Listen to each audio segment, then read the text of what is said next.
Today, we're pitting two common heartburn meds against each other, PPIs versus H2RAs.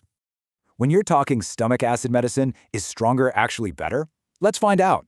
So, first up in the ring, we have the heavy hitters, proton pump inhibitors, or PPIs. These are designed to cause a really deep, sustained drop in your stomach acid.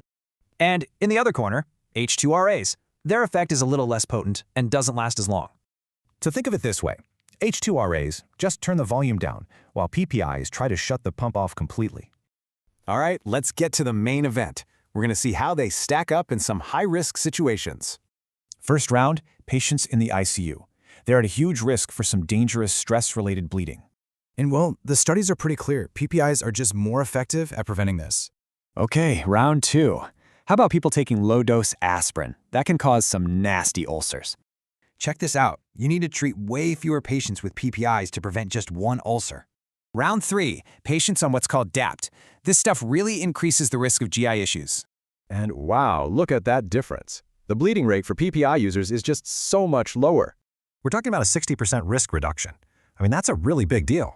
And finally, round 4, chronic NSAID users. Like ibuprofen, a super common cause of ulcers. And once again, it's not even close. PPIs consistently heal those ulcers much, much better. So, just based on power, it looks like we have a clear winner, right? But there's a twist. So what's the catch? Well, it all comes down to the other side of the story. Safety. And this is where H2RAs fight back. They seem to have a better safety profile for certain infections. Plus, some studies also connect long-term PPI use to these other potential health issues. But, and this is a big but, a massive trial found no difference in overall patient survival. So what's the final verdict here? It's not a simple knockout, it's actually a calculated trade-off. You're basically choosing between the raw power of PPIs and the better safety profile of H2RAs. So the question for you is, what matters more, pure power or a better safety record? It's a tough call.